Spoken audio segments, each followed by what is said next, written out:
Yo, guys, good morning, good morning. How's everybody doing today? Hope you're all ready to rock and roll. Get started on this day.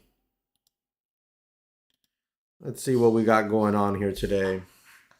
So, the watch list should be sent out already. Yep, it should be in your inbox. We got the watch list sent out. You got SPY, NVIDIA, and Tesla on watch today. Um, I also want to go over my expectations here on the overall market moving forward for the next few days. I'm honestly like I'm Switzerland right now. Usually come in with a really big bias, try to anyways, short or long. And the reality is that since yesterday, I've been in like a just watching in watch mode, honestly, because we had CPI data come out. Okay, this is why I think we're going to continue chopping around. You can see here on the chart, you have clear support in this 408 zone and clear resistance in this 415 zone, 414.50 to 415 zone, right? It's clear as day. So I'm thinking, especially now that we're right in the middle of this range, I think we're just going to chop around in this range. I think we're going to chop around in this range. And the reason why is simply because CPI data, when it came out yesterday, it came out and it was hot, right? It wasn't scorching hot, but it was hot. But then other parts of CPI came in within expectations. So then you had hot CPI here, within expectations parts over here. And then over here, you have the uncertainty of, is inflation now just coming down little by little and maybe going to get stagnant and stay high? Because don't let it fool you, inflation is still high, right? And it's far away from the Fed's target. So will now there be a new fear moving forward? Because you have to remember, Jerome Powell said clear as day, if inflation remains hot and if the labor market remains extremely hot, we're going to have to raise rates, meaning we know we're going to get two more 25 basis point rate hikes moving forward here, but will that turn into more rate hikes, that were unexpected? And if that does happen, will that cause the market to come back on down? I think it will. We're expected to be at 5.1 federal funds rate. Will we go higher? Will we go to 5.5? Will we go to 5.6, 5.7? It is possible, right? So we have to be mindful of that. Fed meeting coming up in a few weeks here. So we'll see what happens. I think today, 408 support, 414.50 resistance, 415 resistance on the SPY. That's what I'll be looking at. All right. And then we have, let me grab the watch list, NVIDIA. Let me grab NVIDIA real quick here. You have NVIDIA here. And on NVIDIA, very simple. Yesterday we said watch for 220 to hold support, okay, for a move towards 230. Boom, 230 reached. Bang. Okay, so that one happened. Now we're slight gap down here. We're coming all the way back down to 225. I would be watching for that 230 to continue to hold resistance, possibly for drops and fades. If 230 does break, then I think you got to watch 230 for support for a move towards 240. And then Tesla opening up its charging station to other brands of car makers with a nice gap up here today, up over 210. Now, when we go over here to a daily chart, that 210 zone is previous resistance line that we had drawn here. It was previously a support zone, okay? And it turned into a resistance zone right in here. We're up and over it. If we can hold 210, you could watch this thing to make possibly a move towards 225. All right, guys. So that's what we're looking at so far there. Now, as far as the ES, let's hop on over real quick here to the ES. ES right now, I'd be watching for support right around this 411. 41, this is 41.12 to 41.10 zone, 41, call it the 41.10 zone. 41.10 zone support, 41.30 resistance. That's what I'll be watching today on the ES, all right? Now, any questions at all, don't hesitate. Just throw them up in chat, all right, guys? Give me a minute here. Let me send out a quick tweet. Let everybody know we're live and ready to rock and roll. And we'll get this going. What's up, King? What's going on, man? How you doing?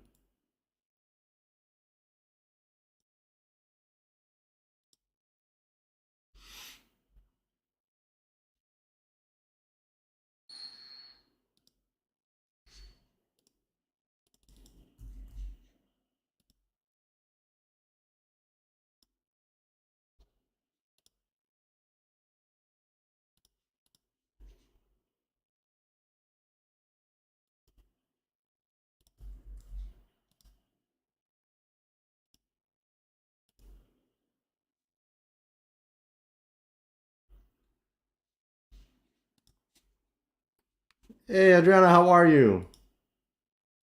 Good to see you. How'd you do yesterday?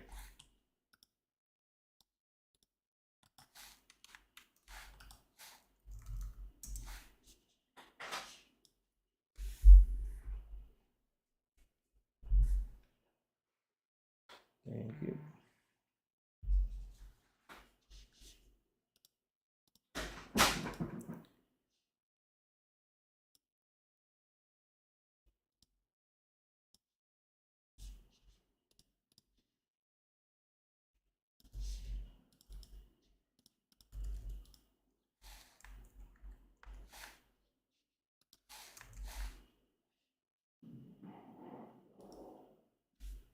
Small red too. Too much confusion. Yes. There's so much confusion right now. And that's pretty much what I was talking about earlier when we just started the stream. There's just so much confusion right now. There's so much confusion right now that it's really making it extremely difficult to get direction, to get clear cut direction. You know? That's really what it's coming down to. Getting that clear cut direction is extremely difficult right now.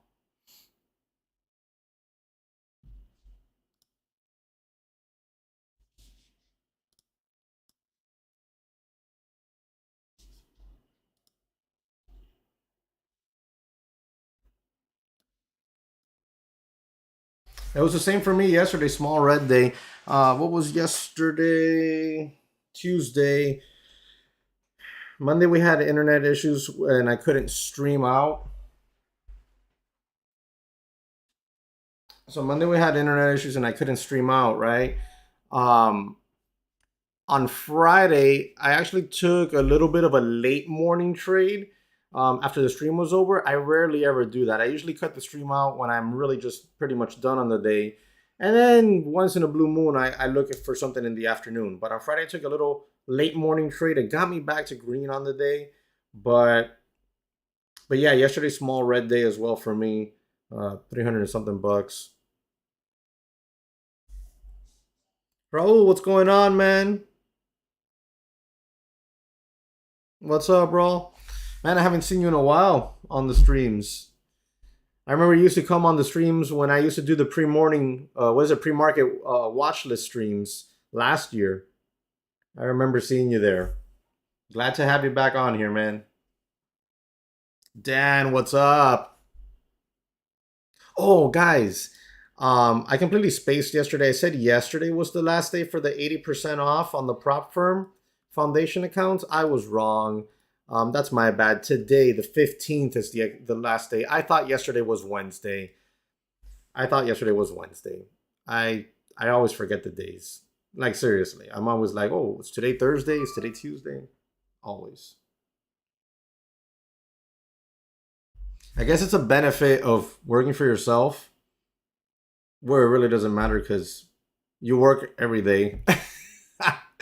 Or, you know, it's a double-edged thing, you know, and I wouldn't have it any other way. You work for yourself, you work every day. You really do. Anybody that says they don't, that's BS. You work every day because at every point in time, there's going to be something where you're going to at least answer an email or something. But at least it's the way we do it.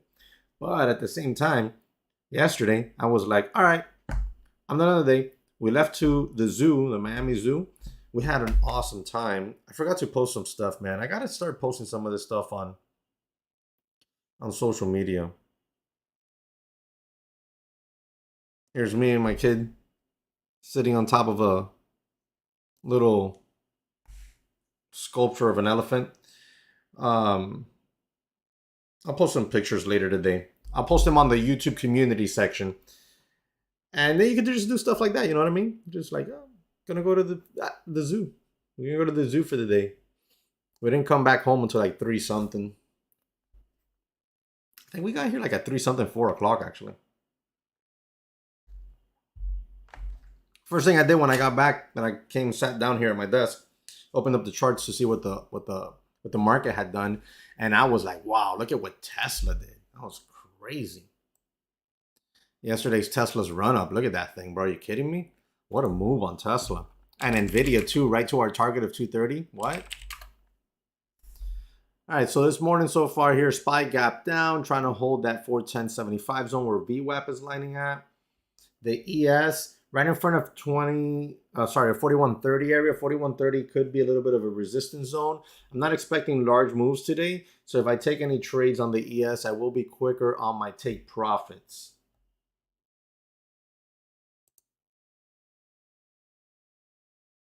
I am testing out for the firm. I am testing out their $250,000 account today, and I might use it for a few days. So you might see me trade a little bit larger size. Well, because I got a larger margin there for the trailing loss. I've never traded that account on their thing. The only account, the account that I got funded on was the $50,000 one. That's the one I have. But they, they offered me this to test it out. I was like, bet, I'll test it. And that also allows me now to kind of put myself in a bit of out of my comfort zone. Meaning, since I'm going to probably trade slightly larger, it'll put more risk on, which means that I'll expose myself to different emotions that I haven't felt in a while. Because usually you guys see me, I'm in a trade and I'm chilling, right? Because if I lose, I know how much I'm going to lose. If I win, I know how much I should win. It's no biggie. Here, it's not that I won't know how much I'm going to lose. I know how much I'm going to lose when I enter my trades because my risk reward parameters are usually the same on every single trade. But it'll be a bigger number deviation on the P&L. So we'll see how that pushing the limits. But like I try to tell you guys always, when you're going to push limits, try to push it with some sort of safety wheel on, especially if you're going to go beyond the realm of normalcy. And what do I mean by that? Very simple. If you're used to risking $50 per trade and all of a sudden you go to risking $250 per trade, that's humongous. That is a huge difference. Normally, I would say if you risk $50 per trade, right? And you've been doing good, you're profitable, you're on a nice little streak and you want to push a little bit, you go from $50 to $75. You know what I mean? You don't go from 50 to 250 bucks. But that in essence is what I'm doing with this account. So I want to see how I respond to it emotionally.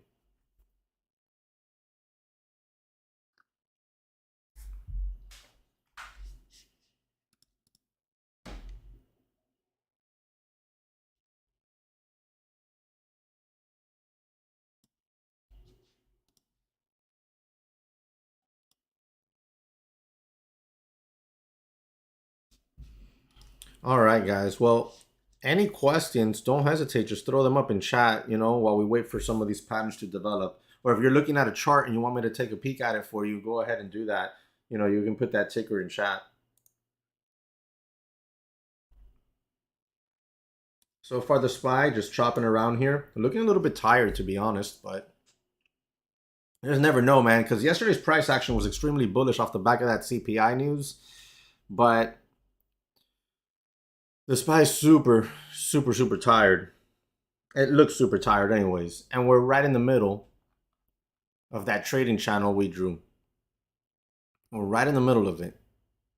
I mean, look at the SPY the last 9 days. 1, 2, 3, 4, 5, 6, 7, 8, 9. Today, 10th day. Look at what the SPY has done. Look, this is the SPY's chart over the last nine trading days. Today, day number 10. Look at this. Bang. it's just chop. And it's a little bit of a small downtrend too. Nothing huge, but something small. When you look at the larger picture, it's just such tight price action compared to what we've seen overall. Let's go ahead and clear up this chart a little bit. Put up that 420 mark. That's first strong resistance, then ultimate resistance up here at 430. That's going to be ultimate resistance if we can get up there anytime soon, which I think it's possible. I'm basically like Switzerland right now. I'm not taking a side, short or long, any sort of bias. Yeah, like I said when we started the stream this morning, I usually have some sort of bias on the day when I think I have a good reading on the overall market's price action. But right now, I have zero bias. I'm waiting for some sort of clear-cut opportunity where I can, strike. Other than that, and let me tell you something. Just looking at the volume right now, in the overall market, so far here in the open, I'm not the only one just sitting here like, are you seeing the price action on the ES? Super tight.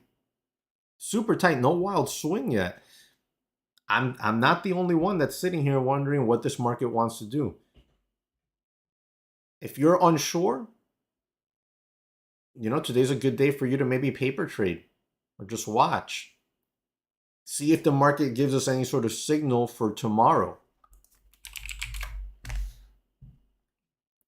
Tesla trying to get up over VWAP.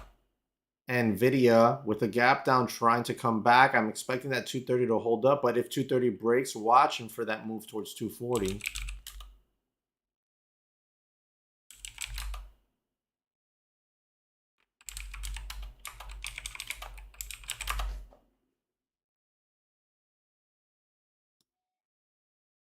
Let's take advantage now. You know what we'll do is we'll open up the floor to Q&As.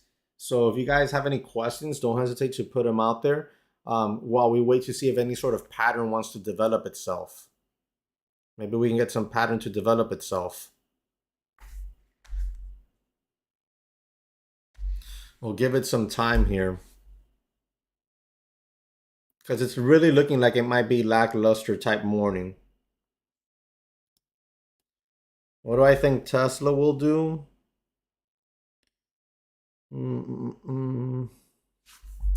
Tesla's a tough one right now because Tesla hasn't been moving around a whole lot intraday outside of maybe the last couple of days or so. Watch, we'll scroll back here. We had this nice trek up, but they were smaller days. They were just like grind up, in other words. We had these big days here. Okay, we had 4 big days here. And then you had yesterday, gargantuan, huge day.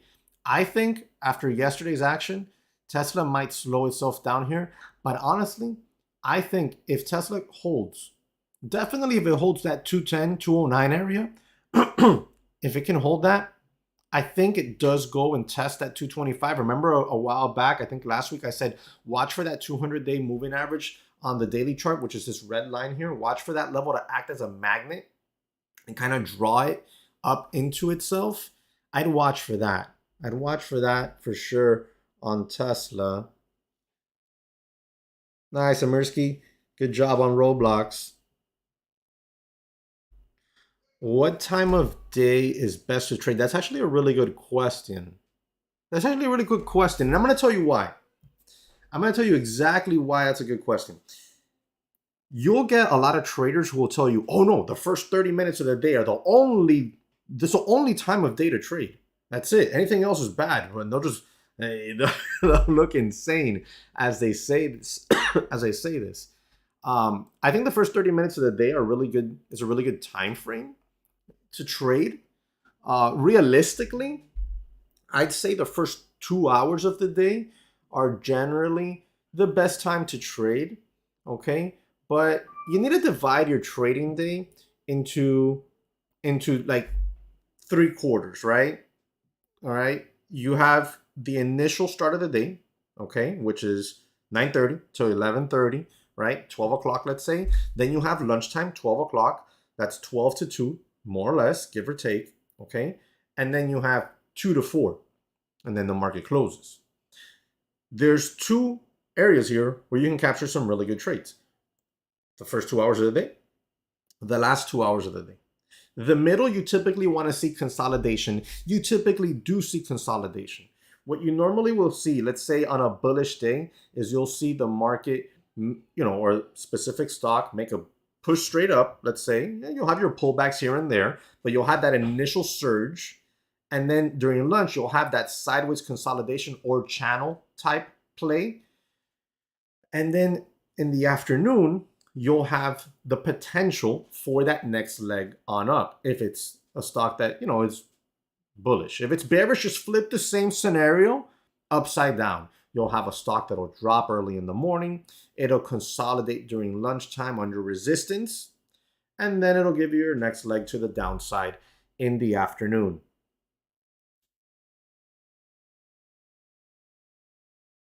Do I think the market crashes again? Do I think the market crashes again? Man, I don't know. Somebody asked me that last week, I think it was. And do we have strong pullbacks? Can the SPY get itself back into 380s? I think it can happen. I don't see why it cannot. I don't see anything on the horizon that would, in other words, I don't see anything on the horizon that would prevent a strong market pullback. Now, when one says crash, I would imagine one is talking about going down to the low from last year. I think it was in October, going down to that low, testing it, possibly violating it. If that's, and in a quick, fast way, if that's what you're talking about, then I think it's possible. And it's not one of those, I think it's possible, like anything's possible, right? Like it could just start raining right now. That's possible. I'm not saying it in that way. I think that there is a likelihood that that could happen. Probably Q3 of this year. Probably Q3 of this year. And it would be dependent on the simple fact on company earnings, recessionary fears, and taking the soft landing out of the equation. If we take the soft landing out of the equation, if somehow unemployment goes much higher than expected, these types of scenarios, I think, would crash the market. And I think if they're going to crash it, it would be sometime in the latter half of this year, Q3, Q4. That would be my thought process.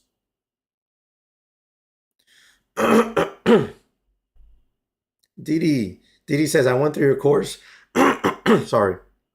Didi says, I went through your course last year and it was really good, man. Oh, man, that's awesome. That's sweet. Good. I'm glad you got some. I'm glad you got some help from it. It helped you be a better trader. If you guys are interested, day trading course, bang, right there. Link in chat. Look at SIDU. Let's go take a peek at that one real quick. As Tesla tries to recover here over VWAP. SIDU, yeah, I saw this one in pre-market. I thought it would make for a good fade, but honestly, I didn't even put it on the watch list because most people don't have brokers that'll have shorts available on something like this that's under $1. But yeah, this one, look at this daily chart. If it cannot hold the 71 cent zone, or 71 to 72 cent zone, then you really do have room to the downside here to the tune of 60 cents. This thing can go down a lot. So it's definitely one to continue to keep on watch there if you have shorts available on it. Grab a drink of water here, guys. Great questions this morning, guys.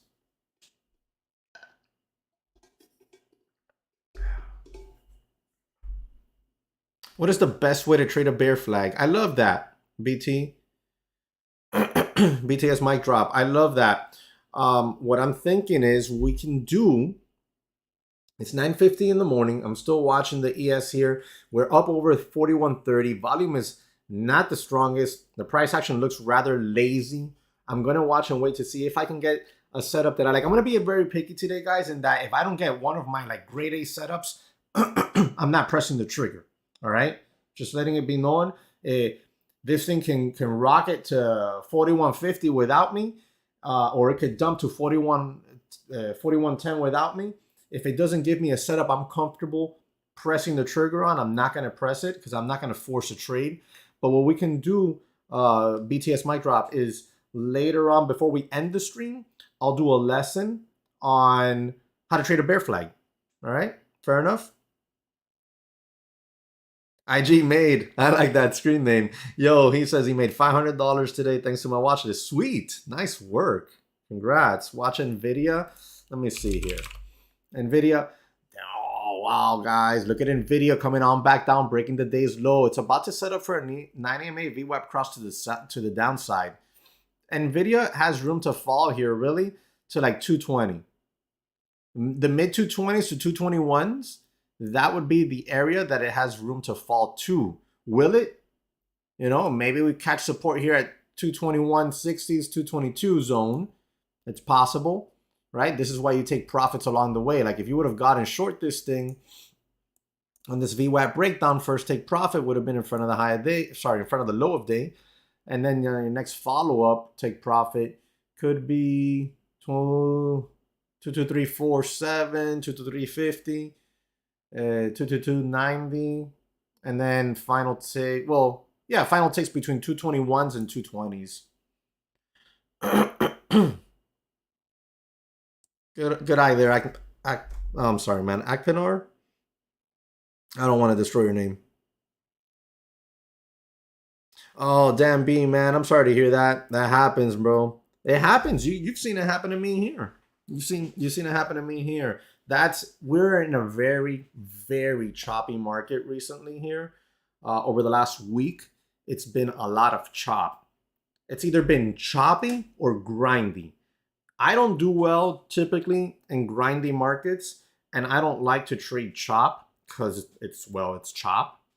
So I'm gonna say here, I'm gonna wait to get clear cut direction, you know. And if I do take a trade on a bounce off of one of these support or resistance zones on this 60-minute chart on the ES, I'm gonna be quicker on my take profits. I'm no longer gonna be extremely patient with them. I might leave a runner, but guys, as we talk about NVIDIA, it's about to reach.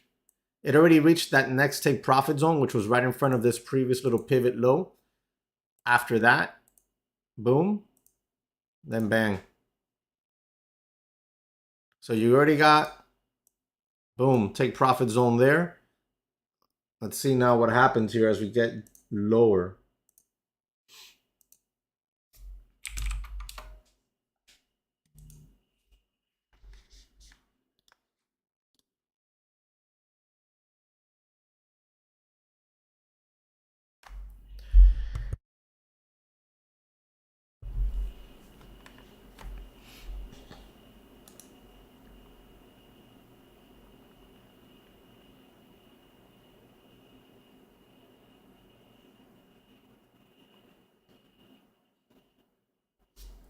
All right. Order a frappuccino. The King Shopify earnings today, is it after the bell, I'd imagine?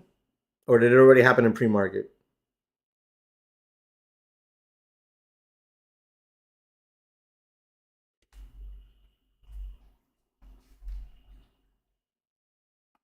After the bell? Roblox is also up. Nice. 24%. I'm wondering if that's where Mic Drop. Oh no, it wasn't Mic Drop. IG made his money today. Although no, Roblox wasn't on the watch list. We had Nvidia, Tesla. Oh, so it's probably Tesla. It's probably Tesla. Tesla was on the watch list since yesterday. So the SPY with a nasty candle right through VWAP. This is what happened to me, I think it was yesterday, if I'm not mistaken, or very recently. We had a similar effect like this and a bounce back into resistance. I went ahead, got short the ES, and then it just took it all back. Like the bearish of all bearish signals, and it didn't matter. It took it right back, and I got stopped out.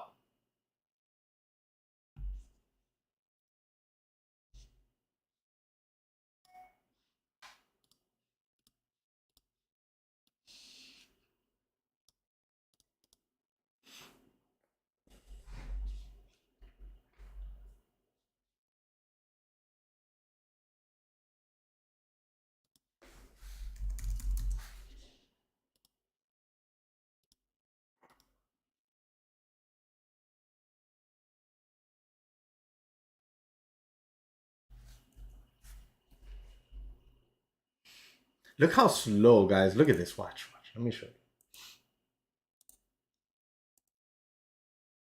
Look how slow the ES is moving. This is not typically, I mean, this is a huge candle. Don't get me wrong. This is freaking awesome. You know? But look at how slow it's moving. It's so weird. It's eerie. It's eerie. I'll say something that I typically wouldn't say, and that's indicative of possibly me not even taking a trade today. Today's not a bad day to scalp the 2000 tick chart. Because the moves are so small that these 3-minute candles are moving so slow. So today might not be a bad day to scalp the 2000 tick chart. I'm not going to do it. It's not my style. It's not what I do. But just letting it be known.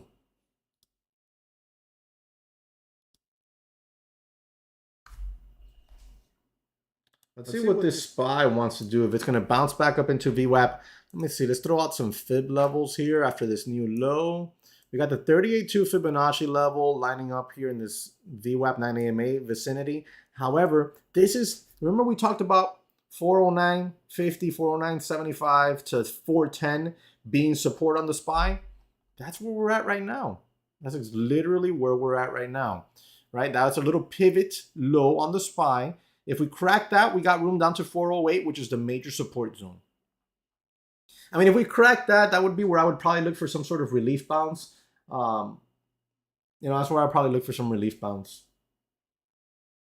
Maybe look for some sort of reversal. For now, intraday, I would normally say on this small time frame, I would look for this to be resistance for a short opportunity, via puts or shorting the ES, but we're in the middle of the chop zone, man. Not really a fan of trading that middle of the chop zone. Say that 5 times fast. What's with this volume, right? Dan, it's what I said, Dan.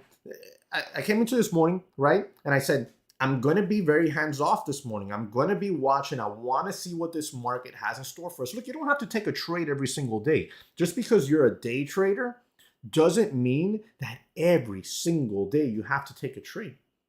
The job of a trader is to simply identify opportunities where you have an edge, manage risk, and take profits at your profit zones. That's it. If that isn't today, if you don't see that out there within your parameters of your strategy today, you don't take a trade. Sometimes, and it's my own doing, my own fault because I'm on the stream, I force a trade here and there on what somebody else might do very well with, but is not really in my wheelhouse. And it's because I'm on the stream and I'm like, damn, I want to put some content on here, People ain't going to watch if I'm not doing stuff. But the reality is that all that usually does is hurt my account because I'll have a red day. I'll have a red day. So if your stuff isn't out there, then you just don't take that trade. And then what I was saying, if I sat here today in pre-market, I told you guys, I'm going to be a little bit hands-off. I want to see what this market's going to do today. I want to really, really be patient and watch and wait. And then I said, if I'm thinking that, think about every other experienced trader out there. They're probably thinking the same thing. And then that translates into this kind of volume that you're seeing. That translates into exactly this, which leads to chop. And I'm not going to be chopped up. I'd rather take questions all morning long from you guys and talk with you guys about anything. At this point, we can talk about sports if you want. Or fishing. I'd rather do that than force a trade. Business inventories month over month, 0.3%, expectation forecast 0.3%, previous 0.3%, exactly the same. Retail inventories, excluding auto, 0.4%, expected 0.3%. This just came out earlier today. And then the first, well, these two actually came out right now at 10 a.m. We got crude inventories coming out in 30 minutes. So those will come out in 30 minutes. Very little reaction to these numbers by the SPY.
Look at that crazy wick on the SPY into VWAP.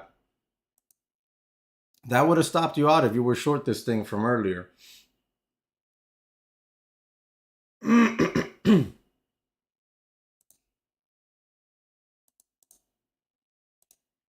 So far, guys, no trades for me. I have not touched anything. What are my thoughts on gold? Are we talking for a trade or like long term? Are we talking bullion or are we talking about just gold stocks, gold ETF, gold futures? What exactly? So I can know how to answer this. What exactly are you looking for, Adriana?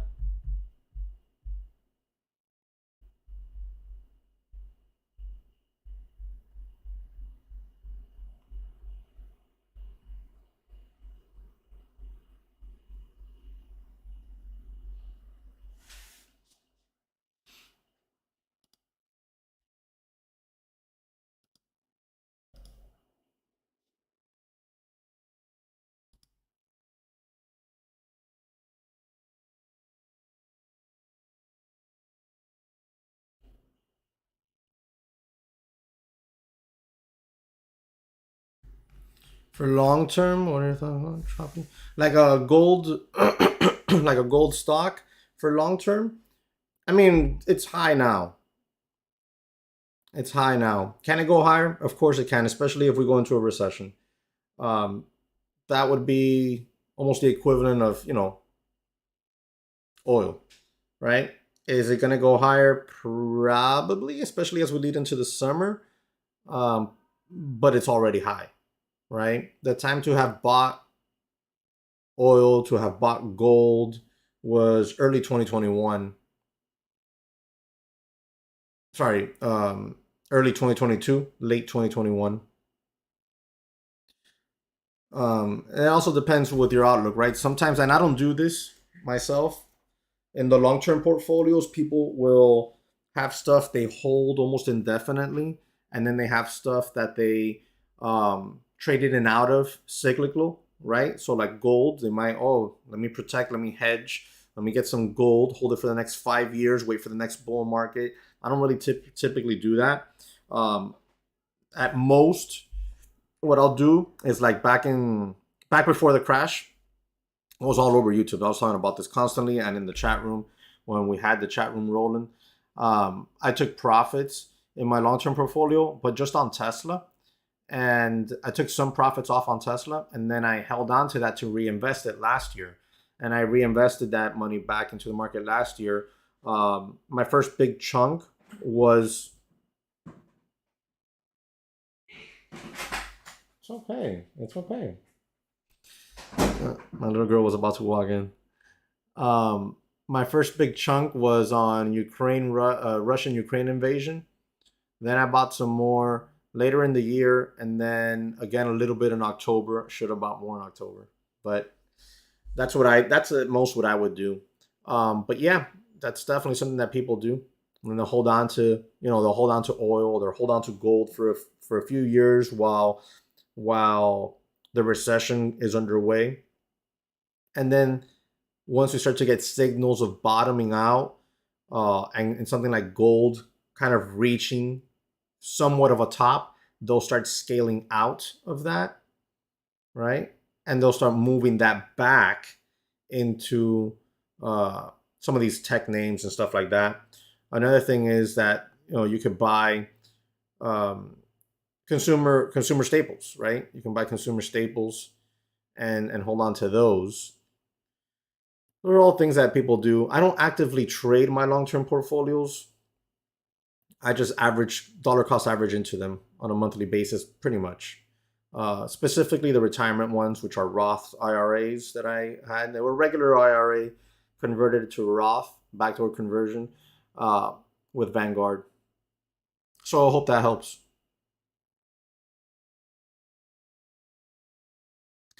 What would I do right now? So right now I came into $2 million and I want to invest in. What would I do? I love that question so freaking much.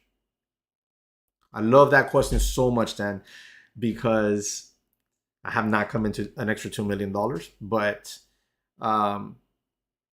have a little over 10%, over 10% of that, and I am going to be investing that into real estate and buying another rental property.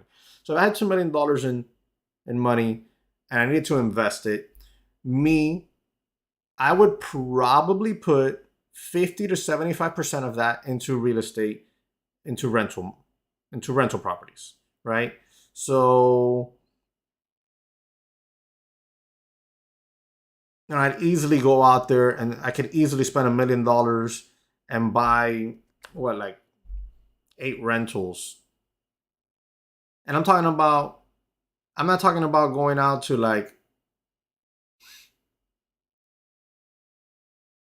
well, four to four. Oh, look at that rejection of the VWAP on SPY. I'm not talking about going out to like some random state in the nation where you can buy some rentals for $70,000. Not that that's bad. That is something I am considering, going out there and buying like 4 houses.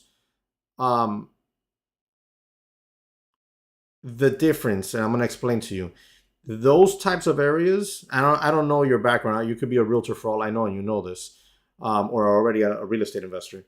Those types of areas, those properties, they're gonna cash flow if you get a good deal on them. They're gonna cash flow, right? They're gonna cash flow, and they're gonna give you a monthly paycheck. But they typically do not increase in value drastically, like in some of the other areas. Like if you bought a house in Miami, in Georgia, in Texas, right? Those types of houses, you can still make money on them in rental, but they're going to appreciate more, but they're going to cost significantly more money. So instead of going out there and buying 20 houses, you're going to have to be settling for like 4 houses in South Florida, for example, as an example. So I would at least put 50 to 75% of that, because I like real estate, I'd put it into real estate, right? So let's say I would put $1 million into real estate, right? I have $1 million left over.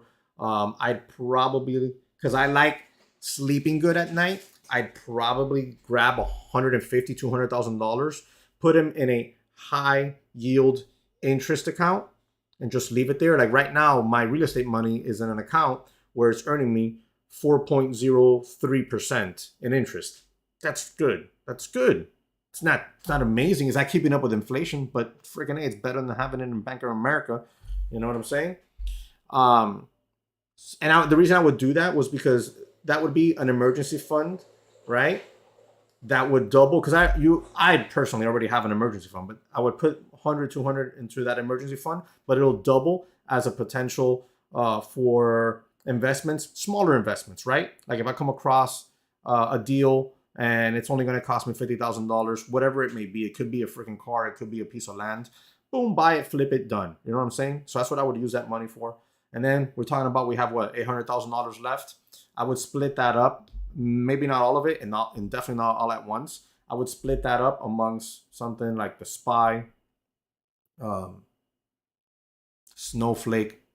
Wait, hold on. SPY, VOO, which is Vanguard High Yield Dividend Paying ETF. So I would pick a handful of ETFs, SPY, VOO, or is it VYM? VYM, sorry. VYM is the high yield Vanguard ETF, dividend paying ETF. VOO is just another version of the SPY, let's say, but from Vanguard. It tracks the S&P 500. And then a handful of companies I believe in, that are staples. Apple, right? If I want to get a little bit more riskier, NVIDIA, AMD. And then if I want to get super risky, then I have, and these are things that I hold, SoFi, possibly Palantir. I own Palantir from far too high. But, these names I own for the next 20 years. I'm not looking to get rid of them anytime soon. So that's what I would do. The reason I would buy the real estate, and this is going to sound crazy to some people, I would probably buy it cash. It's because I wanted to cash flow. I'm basically buying myself a monthly paycheck. You know what I'm saying? I'm buying myself a monthly paycheck without a headache. So I would probably just dish out that $1 million into various rental properties, outright cash. I'll be patient in how I hunt them down so that I can get the best possible deal, especially in this wild market. Hope that answers that. Yep, the king actually just mentioned I have VOO, VYM. I have those two ETFs from Vanguard. I don't know which one else. I think those are the only two ETFs I have. I don't own the SPY. I don't own the SPY. I know I have VYM, VOO. No, I mean, look, at that point, right, Dan, we have a significant amount of money. Most people cannot come up. Most people cannot come up with $50,000, let alone 2 million, right? So it's not a problem, right? We said we had $800,000 left over after that initial million. It's not a problem. We'll put $150,000 in that little emergency account we talked about. We grab $250,000, $300,000, depending where we want to buy this Airbnb, and we go buy it. If all consumer debt is paid off and we have income and we have a net worth that at this point is north of $2 million, there's no problem, in my opinion, I'm not a financial advisor, in grabbing $300,000, $400,000, $500,000 of the remaining $800,000 that we talked about and buying a freaking house on the water on some coast and trying that Airbnb thing. I'm going to go into this knowing that 500,000 could turn into $1 million the next year, 5 years, 10 years, possible, depending on the area location we buy, or it could go to zero. That's, we're being sarcastic with the zero, but that's basically what I would say, right? That I'm going to go ahead into this. It's a better gamble than putting it into a slot machine or on black, right? Or on red. So that's what I would say.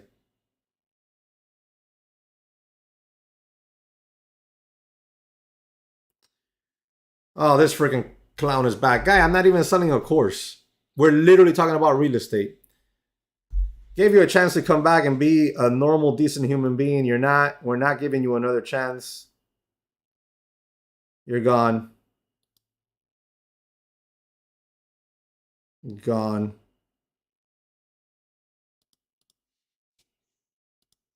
Like, who wakes up in the morning?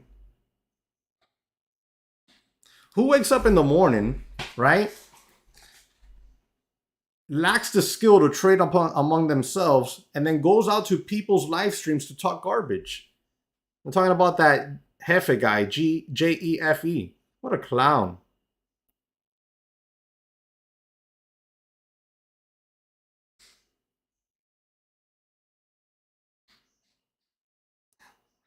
You could definitely jump into REITs. I don't know of any good REITs because this is the problem for me. I've thought about REITs instead of buying the next property. I've thought about just buying a REIT.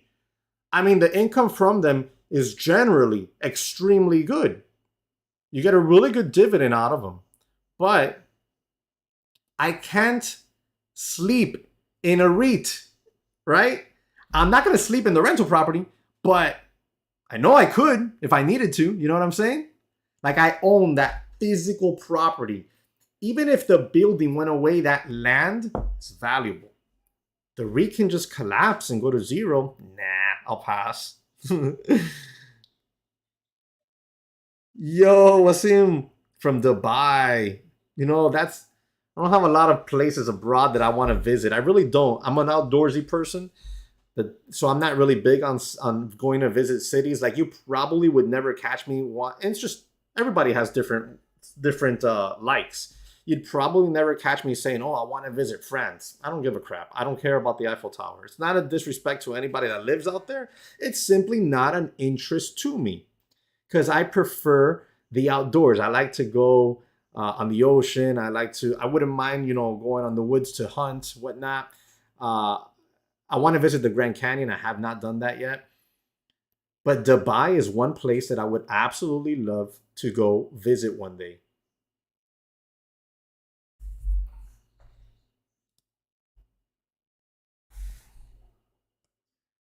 Wasim says he absolutely agrees with me on the real estate option. Nice, man. Good. I mean, you can't go wrong. It's almost impossible to go wrong. Up, the king there sharing some stuff, guys. Read up on that. You worked in Paris for 3 months, nothing like Dubai. I believe you. I believe you. Guys, the ES right back to 41.30. Right back to 41.30. Let's see how it acts up here now.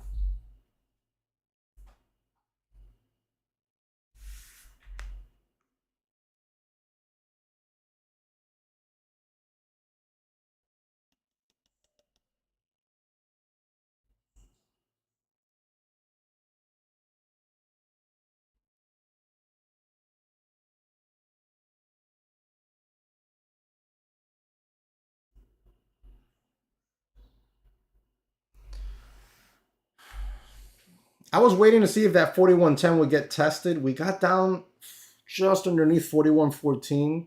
So we didn't get into that 41.10. Let me show you what I'm talking about on this 60-minute chart. See how we had this line drawn down here in this 41.07 to 41.10 zone. We got down to 41.14. And then we just took off that level. I really wanted to see if we could get down to 41.10 before I started to possibly scale into a trade.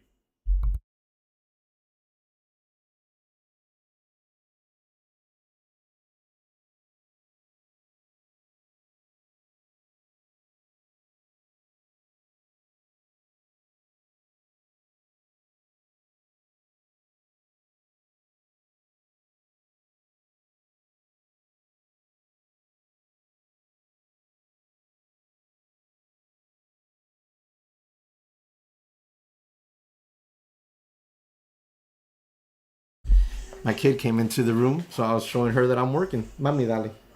Cierra la puerta, por favor. Cierra. Nene, cierra la puerta. Dale.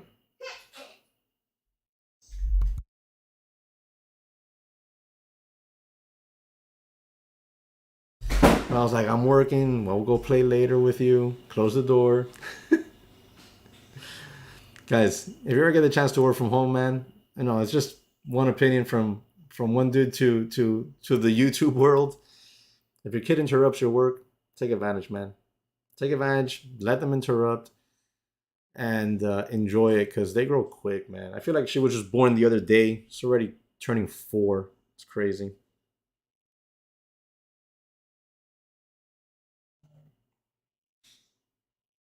Dan B, zero direction on the ES. It's like I said, man, it's just that chop. It's that constant chop. It's SPY. The SPY is the same. Look, let's get rid of these fib levels, because we're not going to use them anymore on the SPY chart.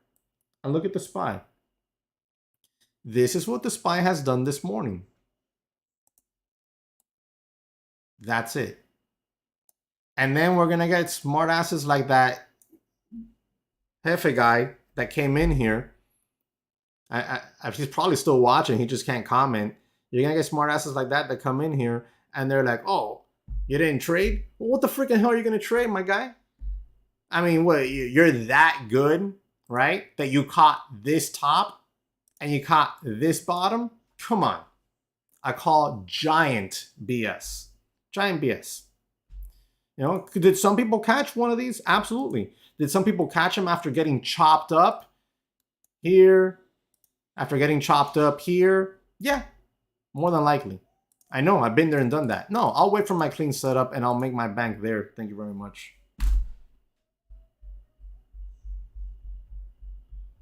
Nice, Dan. Good stuff, Wasim. Man, am I pronouncing that right? I hope I am. If I'm not, let me know.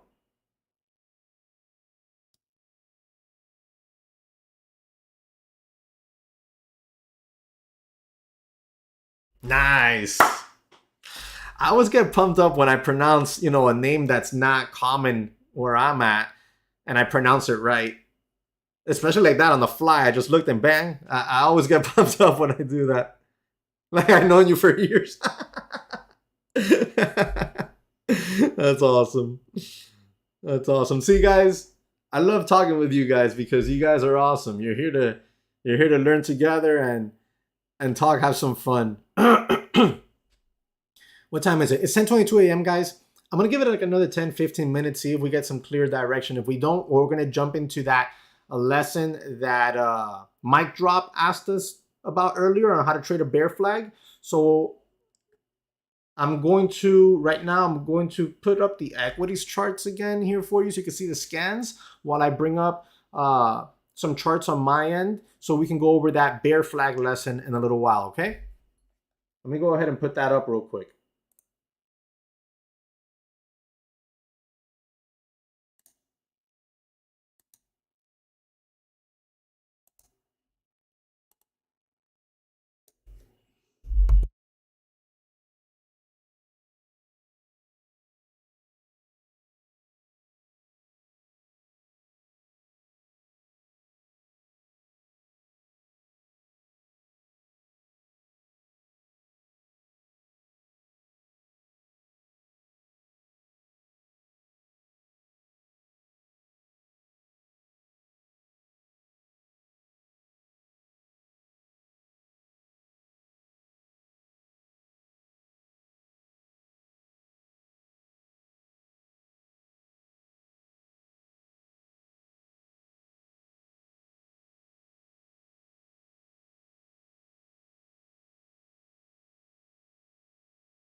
All right, guys, so I got that ready to rock.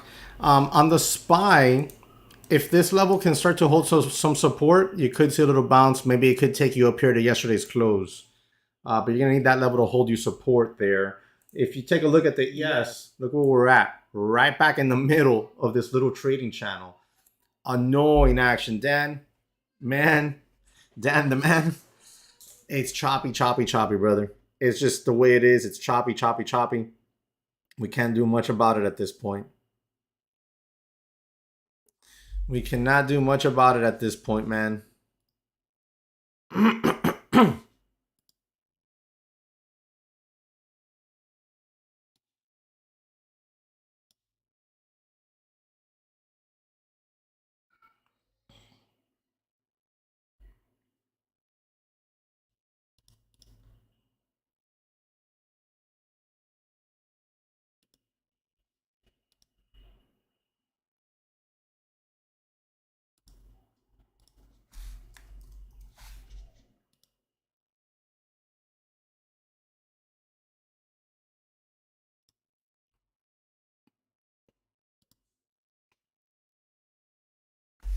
All right, guys. Let me grab that bear flag. I have it here pulled up. I'm going to give it another few minutes, see if maybe we're going to hold support here on the SPY. If we do, you can watch for that move back up here. If we can break the highs, I think you go visit yesterday's close. On the ES, we're just in such a choppy area. It really makes it difficult to get long or short anything there. So we're going to give it another few minutes. If nothing really starts cooking, then we'll jump into this lesson, and then I'll close off the stream for the morning.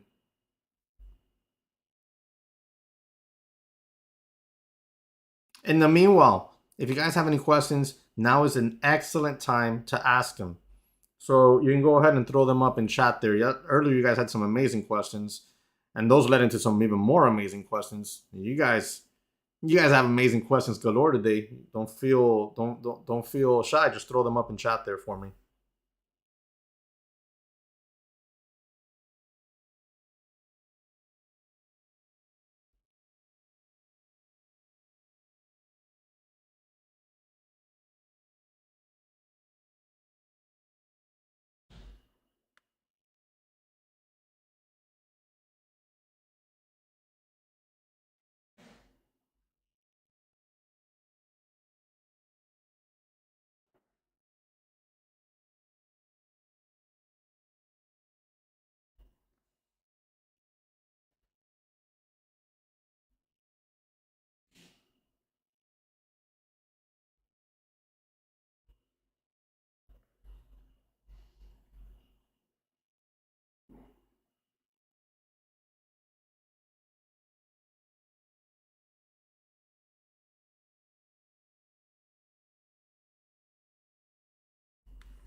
Man, that ES is just stuck there at that 4130. It's just not moving.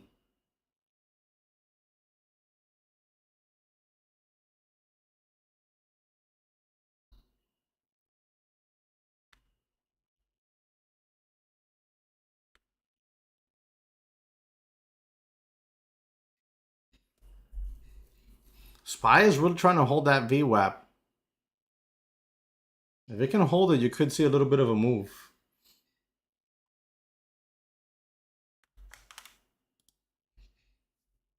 Hey, Bill, what's up, man? You're late today? No worries. You've missed absolutely nothing. Look at what the SPY has done today.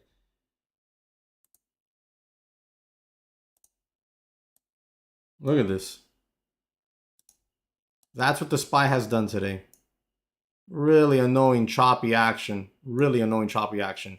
It's like it grind up, bang, instant reject under VWAP. Looks like we're going to roll it. Nope, we get back up over VWAP. We violate VWAP 3 times here over 9 minutes. Dump down here to make new lows. Get right back up over VWAP.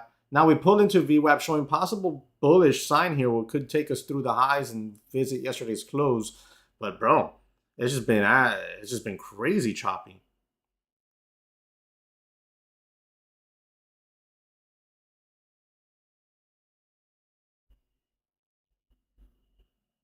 It's just been wild.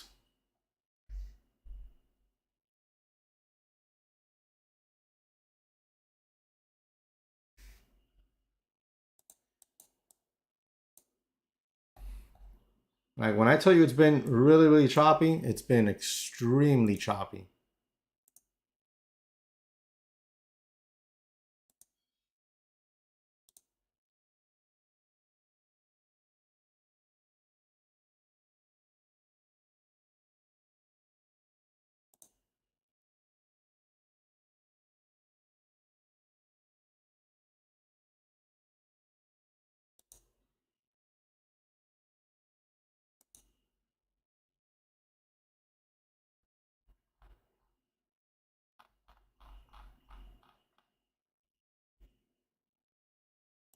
Here we go right back to the highs. Well, right back to that little pivot high before reaching the highs. It's just the regular price action data. It doesn't have any connection to pre-market or anything like that. Choppiest of choppy lately, absolutely, man. It's been really, really annoying. Really annoying choppy. All right, guys, so let's go ahead and grab this bear flag here. Let's bring it into frame real quick.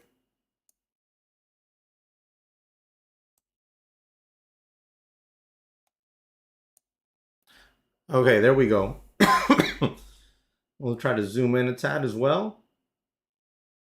Boom. Okay, so this is a bear flag on the SPY. I don't know when I took this screenshot. There's no date on it, but the SPY was at 400 bucks. And here you can see, I mean, one of the cleanest bear flags you probably have ever seen. This is easily one of the cleanest bear flags you've probably ever seen. You see the drop here at 2 p.m., okay? And then what do you have? The bear flag, the consolidation, the sideways consolidation here from basically this 2 p.m. drop until about 2:30, 2:40 or so, okay, before you get the next leg on down. Now there's multiple ways of trading a bear flag, okay, and it's hands down one of my favorite bearish patterns to trade. Now, what do you want to see? Much like with the bull flag, you want to see an increase in volume on the flagpole. Here is your flagpole right here. That's your flagpole. Here's your increase in volume. Throughout the consolidation, or where you're making this flag, you want to see decreasing volume. And you have that right here. You see how the volume starts to steadily decrease. Okay? Now, one of the safest ways, let's call it, to trade this, depending on your style, okay, is to, in this case, either get shorts or buy puts when you break down and out of this flag consolidation. All right, this should be an indication that you're about to get your next leg on down. Now, where do you set your stop when you buy the breakdown or short the breakdown on something like this, or buy puts based off of this? Because yes, when I trade options, I trade them based off of the same exact way I'm trading the underlying equity. So right here when we break down, I'm buying puts, let's call it, and I'm setting my stop loss if we break back inside of that flag. Because if we break back inside of that flag, then that pattern has not fully triggered yet. So bang, buying puts. We get down here in front of what? This little low. I'm taking a piece of profit off there. Why? In case we double bottom at that support, let's call it, and reverse course. So I'm taking a piece of profit off there, holding on to some for the extension. Now, what do you want to see? When you get this type of action, you want to see an increase in volume. Did you get it? You sure did, right? You want to take profits along the way a little bit based off of as well as the daily chart and where you have possible support zones, okay? And then if you get any bounce backs, what do you want to see? Well, you want to see possibly this previous pivot low to maybe line up with something like this blue line here. It's my 9 AMA. And you want to see that area start to now become a level of resistance because it was previously support. If it does have resistance there, that is a potential add back zone if you're a little bit advanced. If not, you've already taken some profits along the way. You're just in the driver's seat of your remaining position looking for further downside. And that's one of the safest ways to trade a bear flag. Guys, any questions about that bear flag formation?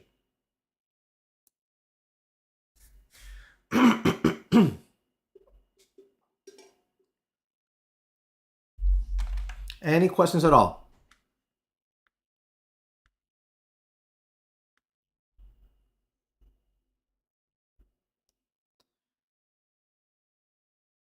Let me know, because we got a few minutes here before we probably start to get ready to close off the stream. Bill says, excellent. Excellent best flag explanation. Yeah, I probably mean bear flag. I got you, brother. Thank you. Appreciate it. Appreciate it very, very much.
Sure, Wasim, sure. Let me make sure I have the right chart pulled up. Okay, so intraday, I only use two technical indicators, okay? As far as you see there with lines on the chart, you see the blue and you see the purple.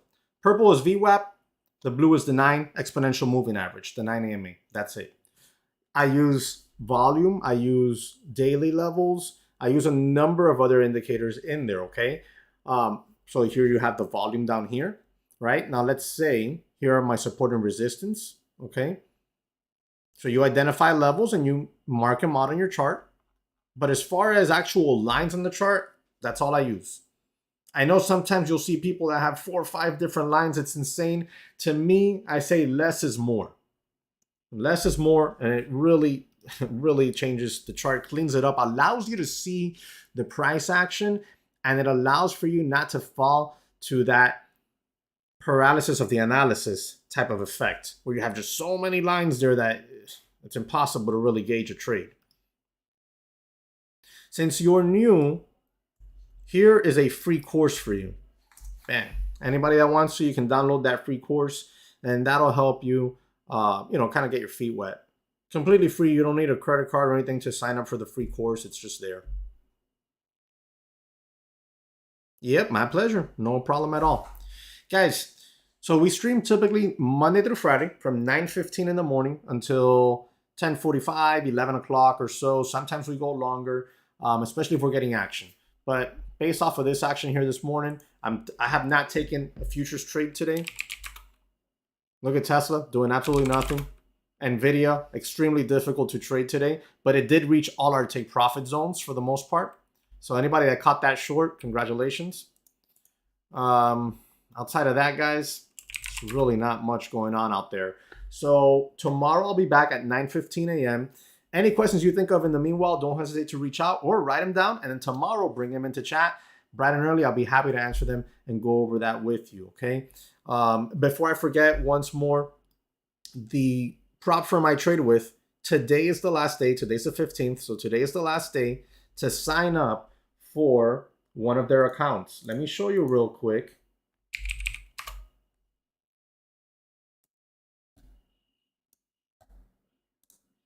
Let me show you real quick what that looks like, okay? So you come here, see the foundation accounts. These are the evaluation accounts.